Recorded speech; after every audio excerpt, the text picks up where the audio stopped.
सुप्रभात प्यारे बच्चों।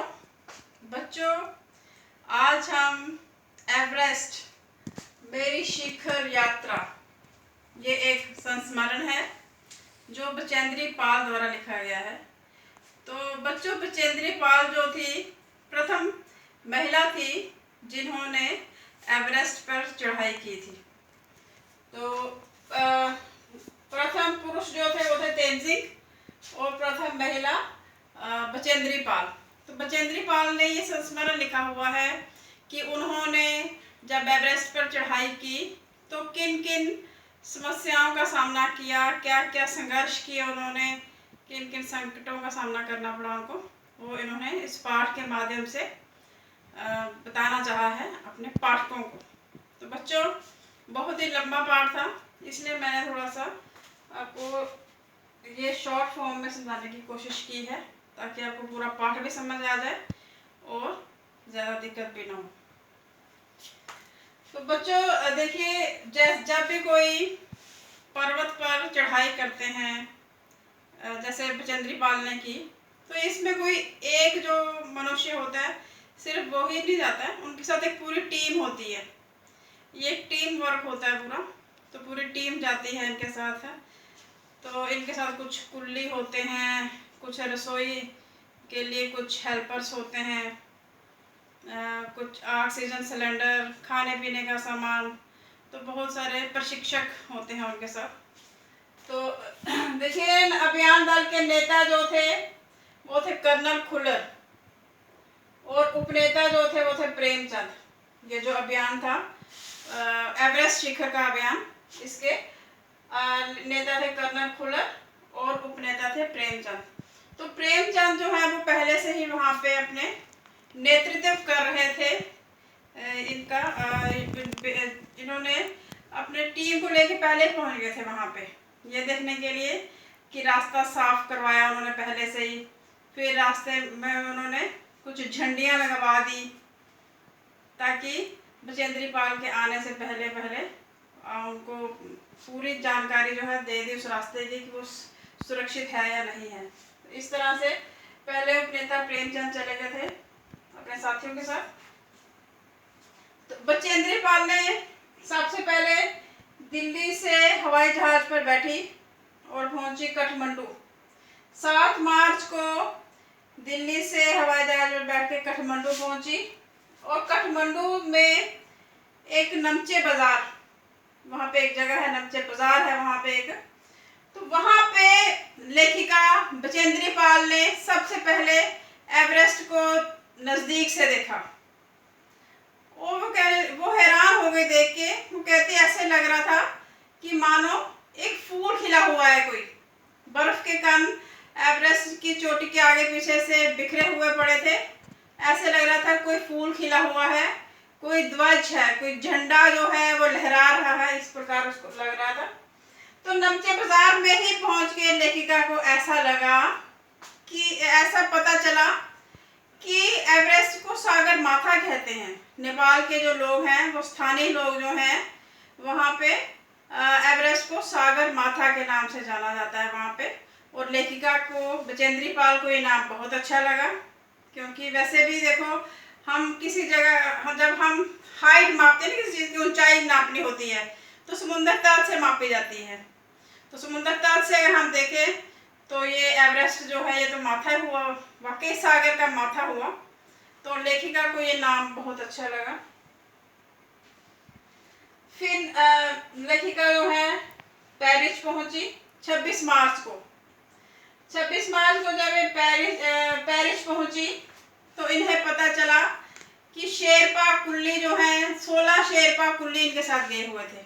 शेरपा कुल्ली जो है, कुल्ली तो आपको पता ही क्या होता है। शेरपा जो है स्थानीय वहाँ की प्रजाति होती है वहाँ नेपाल के लोगों की।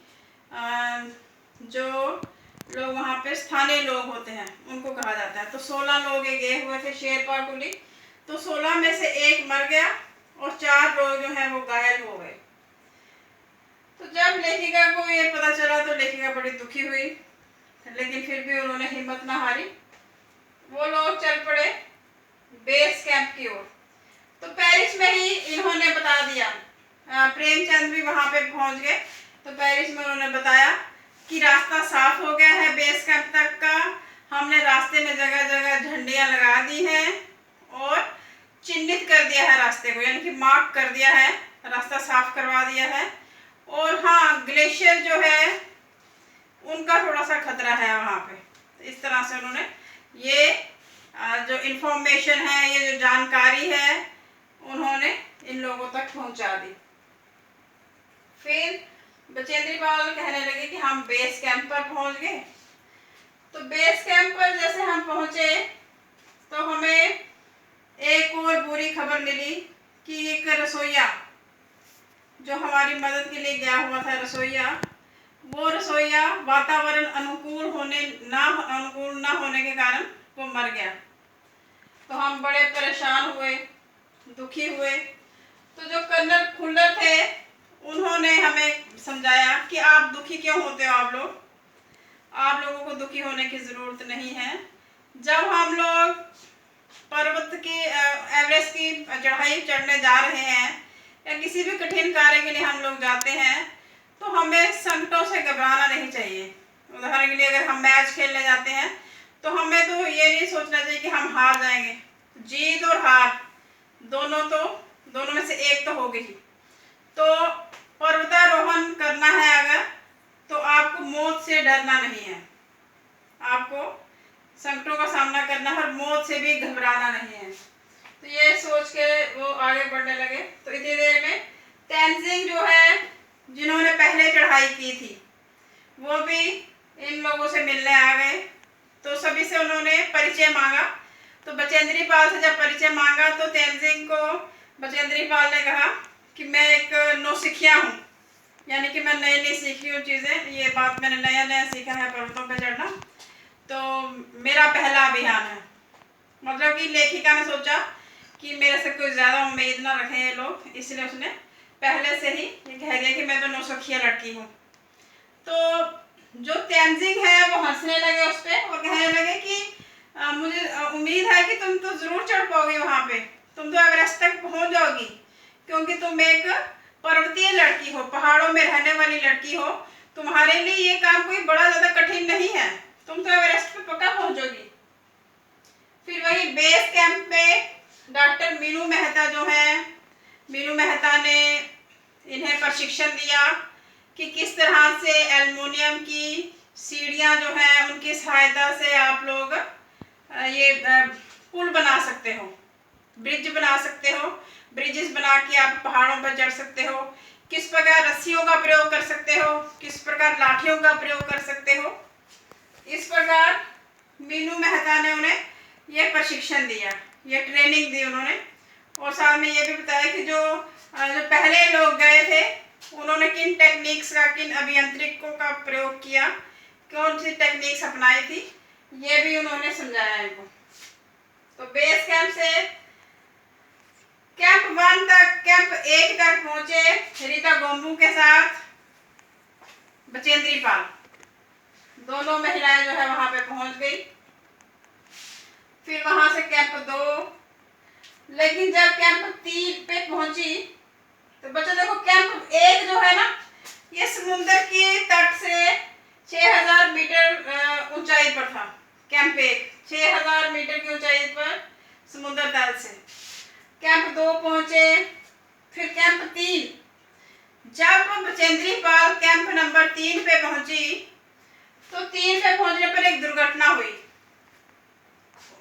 वो सोए हुए थे रात को सभी आराम से।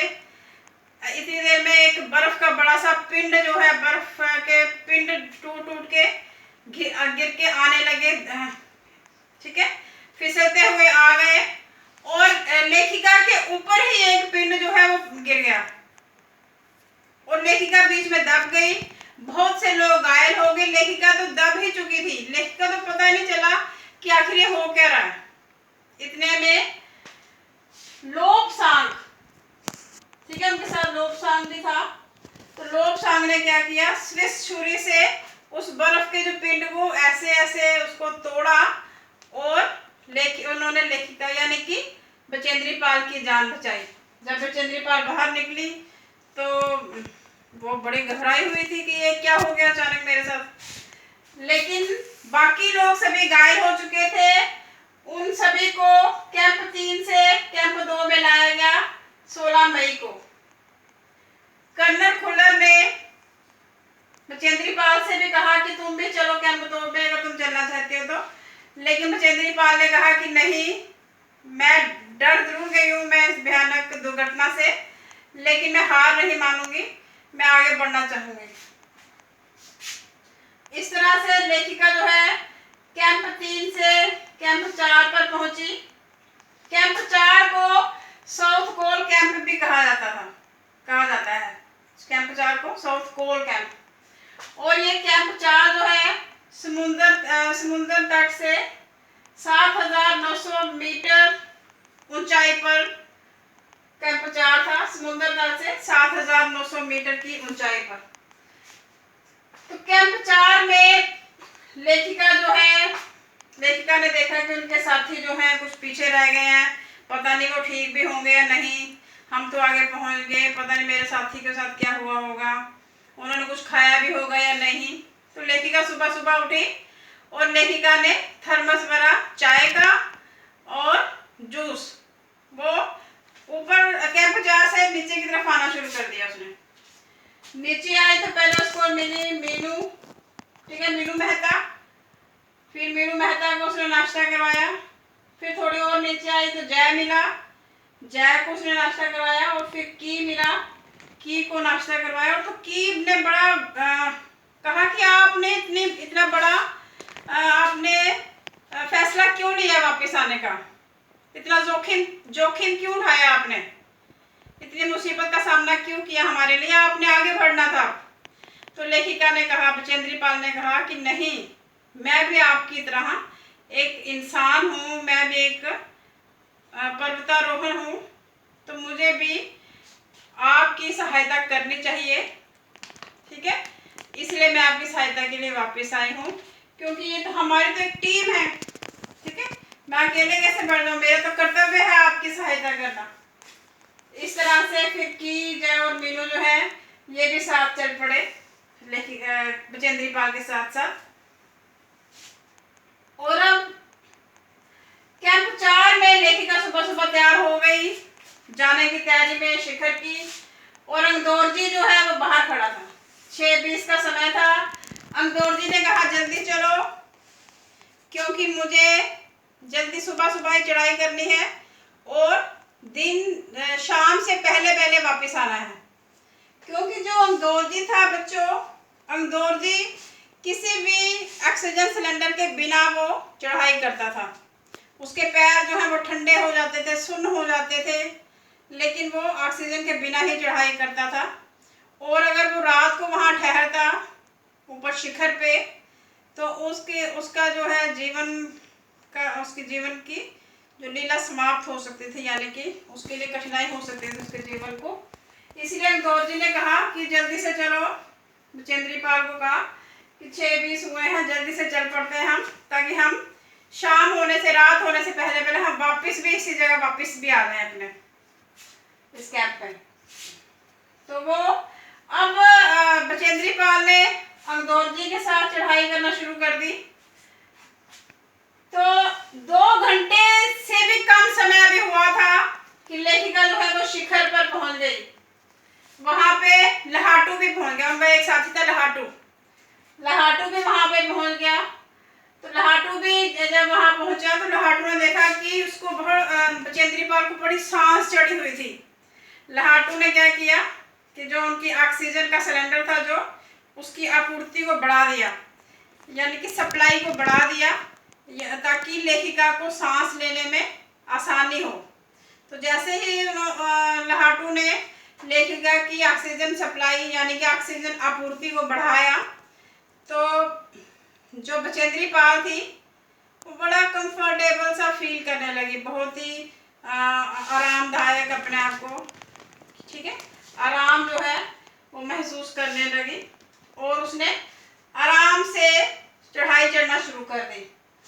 और फिर एवरेस्ट पे पहुंच गई। 23 मई 1984 का दिन था। एक थे 23 मई 1984 को बचेंद्री पाल एवरेस्ट पे चढ़ाई कर दी। जब एवरेस्ट पे चढ़ी वो बड़ा ही आनंद का अनुभव हो रहा था उसे। लेखिका ने जब चढ़ाई की तो जो वो स्थान था जो मतलब कि एवरेस्ट की चोटी थी इस तरह से थी, शंकु आकार में, और यहाँ पे एक आदमी का भी खड़ा होना जो है बड़ा मुश्किल था।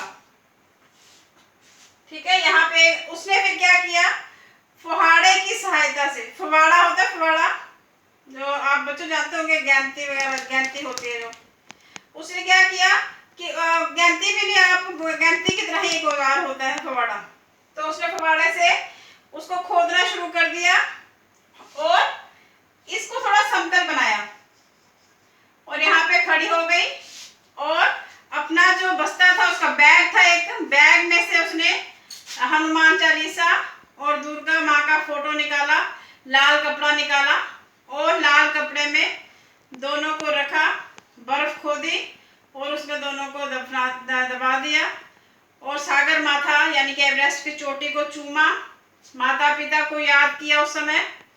और उस समय इतनी प्रसन्न थी वो, उसने फिर वॉकी टाकी के माध्यम से कर्नल खुलर को भी संदेशा दिया कि मैं यहाँ पहुँच गई हूँ। कर्नल खुलर भी बहुत प्रसन्न हुए। कर्नल खुलर ने कहा कि तुम्हें बहुत बहुत बधाई है, तुम्हारे माता पिता को बहुत बधाई है, क्योंकि अब तुम वो लड़की नहीं हो। अब तुम जब वापिस आओगी तब तुम्हारी एक अलग से पहचान होगी, दुनिया तुम्हें पहचानेगी, तुम एक आम लड़की नहीं रहोगी, तब तुम एक जानी मानी प्रसिद्ध हस्ती बन जाओगी। तो इस तरह से कर्नल खुलर ने उसकी बहुत तारीफ की और जो बचेंद्री पाल है उसने इंदौर का भी धन्यवाद किया कि उसने उसका साहस बढ़ाया, उसका सहयोग दिया। तो बच्चों, इस तरह से संघर्ष किया बचेंद्री पाल ने और एवरेस्ट पर चढ़ाई की। इस बार से हमें यही पता चलता है कि महिला सशक्तिकरण का भी पता चलता है कि जो लड़कियां हैं, महिलाएं हैं, वो किसी से कम नहीं है।